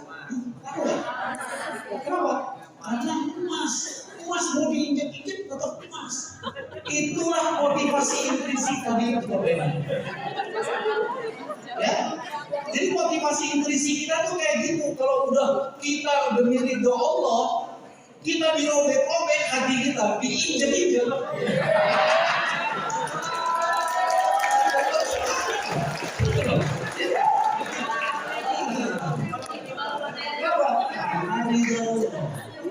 Ini saya kasih ilustrasi aja. Artinya betapa besar nilai kalau kita menggantungkan upaya kita, aktivitas kita kepada ridho Allah. Kalau kita gantungkan kepada ridho Allah, apa yang harus kita khawatirkan? Coba. Apa yang kita khawatirkan? Kematian. Yang justru kalau kita lagi berharap ridho Allah, kita mati. Allah artinya ridho, kita mati, jangan. Karena mencabut nyawa kita kan Allah. Ya kan? Wah, mati syahid. Masya Allah. Dan kalau udah mati syahid, gak usah mikirin utang, beres dah. Maksudnya ada yang ngurusin. Terserah siapa, Pak RT bisa juga. Nah, jadi bagus sekali itu yang disebut dengan intrinsic motivation. Ya, udah dapat kita sekarang, oke? Tentang intrinsic motivation. Sekarang kita masuk yang kedua, yaitu apa? Integritas. Integritas itu apa? Jadi kalau sudah ridho Allah, maka kita terikat dengan ridho Allah tadi itu. Kita nggak terikat dengan yang lain. Ya, kita nggak terikat dengan yang lain. Ya, kalau sudah ridho Allah, sudah terikat dengan ridho Allah tadi itu. Keterikatan spiritual itu lekat banget. Berjuangnya habis-habisan karena itu. Tapi ada orang yang berjuang habis-habisan demi apa? Demi uang. Ya kan? Tapi kalau dia matinya mati konyol itu. Bisa jadi matinya suul khotimah. Kenapa? Karena dia perjuangkan itu nyawanya untuk uang. Tapi kalau dia perjuangkan nyawanya untuk ridho Allah, justru. Nah, itulah maksudnya. Itu yang disebut dengan keterikatan spiritual. Maka kalau orang sudah secara spiritual terikat, integritas gak bisa ditanya lagi dong. Udahlah integritas. Kalau bahasa Inggrisnya integritas itu namanya walk the talk. Walk the talk. Berlangkah seperti yang dia pahami. Itu namanya walk the talk. Dia melangkah berdasarkan yang dia pahami. Itu integritas. Dia melakukan seperti yang dia ucapkan. Itu namanya integritas. Nah, inilah Bapak Ibu sekalian, kalau sudah atas ridho Allah, maka kita akan melangkah berdasarkan ridho Allah. Itu yang namanya integritas. Otomatis integritas kalau kita sudah punya yang namanya spiritual value dengan artian terikat dengan spiritual kita. Integritas Bapak Ibu sekalian, kalau kita masukkan dalam bahasa Indonesia-nya itu repot. Tapi kalau bahasa pemahaman akidah kita, integritas itu adalah istiqomah. Ada yang namanya istiqomah di sini? Mana? Ibu istiqomah, ya kan? Berarti ibu punya integritas. Yang lainnya, ibu istiqomah. Ada masya Allah. Ya.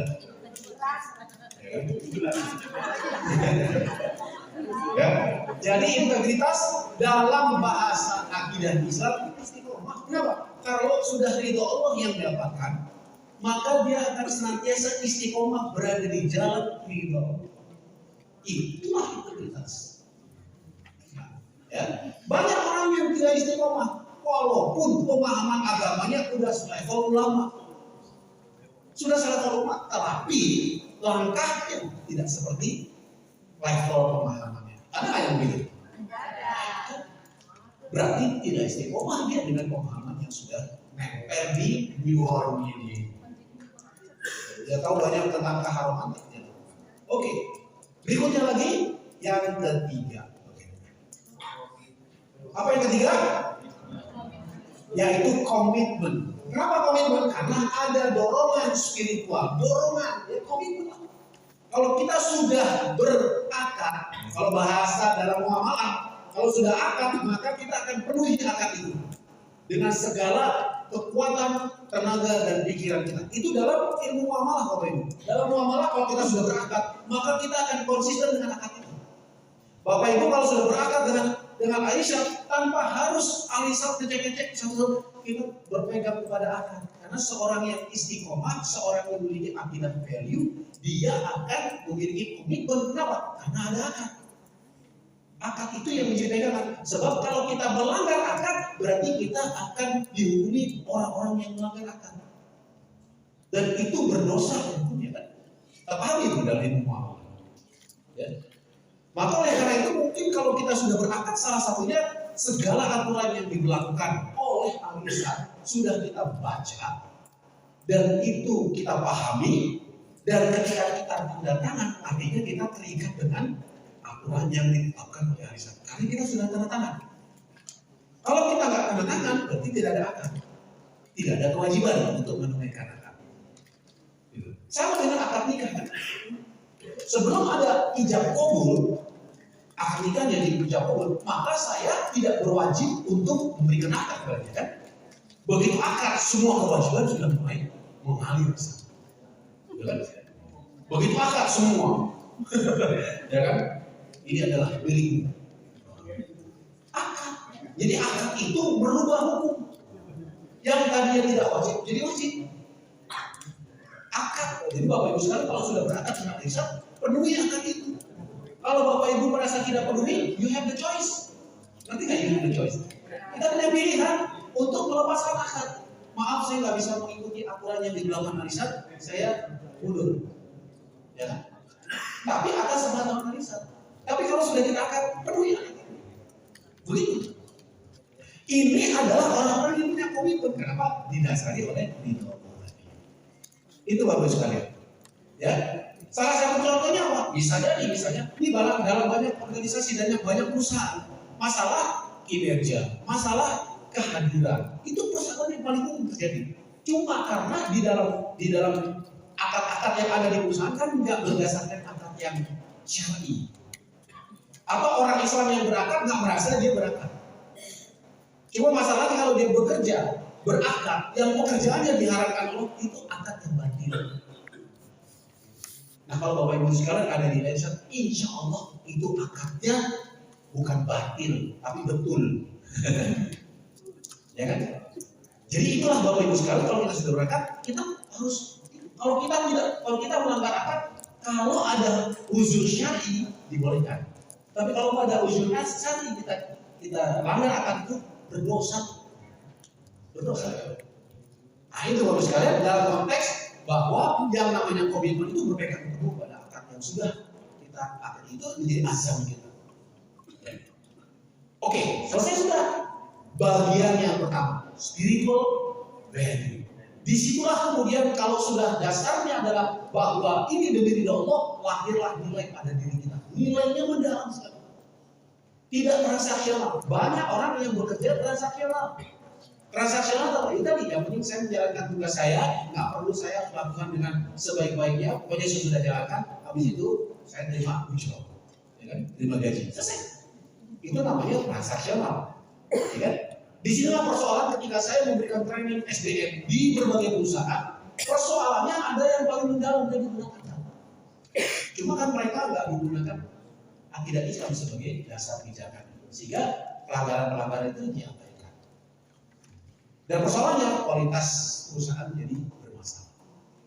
Ya, dengan demikian mudah-mudahan kualitas al-irsyad karena dukungan Bapak Ibu sekalian dalam berakad, insya Allah akan menjadi lebih baik dan kita akan mendapatkan ridho dari Allah. Ya. Baik Bapak sekalian, ini adalah gambaran tentang yang disebut komitmen. Komitmen. Ya. Nah, komitmen itu ada beberapa yang menjadi pegangan kita. Yang pertama adalah membuktikan keimanan kita kepada Allah. Yang pertama, komitmen itu. Komitmen yang kedua adalah untuk mempererat hubungan di antara kita. Kita berkomitmen. Karena kita tahu bahwa peran kita itu nggak bisa sendirian Bapak Ibu. Nggak ada di sini yang hebat untuk bisa membuat arisan lebih bagus. Kita semua saling tergantung sama satu sama lain. Yang berikutnya lagi adalah tujuan akhlak sejati muslim. Itu komitmennya. Ya, karena kita berpegang pada ridho Allah. Berikutnya lagi, bertanggung jawab dengan segala sesuatu yang kita ucapkan. Kalau kita sudah berakad, itu adalah ucapan kita. Dan kita bertanggung jawab atas itu. Ya. Yang berikutnya lagi adalah menjadikan kita sebagai orang yang terpercaya. Jadi kalau sudah akad, kita bilang sama Alisa, percayakan saya akan lakukan tugas kalian dengan baik. Dan terakhir adalah menjaga dan mencegah orang lain merasa sakit hati. Ya, menyakiti hati orang itu berat. Menyakiti hati orang berat. Berat bukan yang disakiti, kita yang menyakiti yang berat. Walaupun kita merasakan berat itu berat. Ujungnya yang gak enak. Ya kan? Kalau orang itu tidak maafkan kita, ujungnya itu yang gak enak. Inilah yang disebut dengan komitmen yang akan kita jadikan pegangan. Ya. Nah dengan demikian selesai sudah keterampilan yang pertama, yaitu apa? Yang disebut dengan ritual akidah value dalam bahasa. Bapak sekalian, saya tahu persis, saya bisa memahami betul kondisi Bapak Ibu sekalian. Kenapa? Pengalaman saya selama 20 tahun memberikan training bahwa daya serap peserta hanya bisa 20 menit doang. Ya. Setelah itu neuronnya rontok. Ya. Oleh itu Bapak Ibu sekalian, saya nggak mau neuronnya rontok. Ya, jadi Bapak Ibu sekalian, saya berikan waktu sampai 15 menit ke depan toilet break. Nah,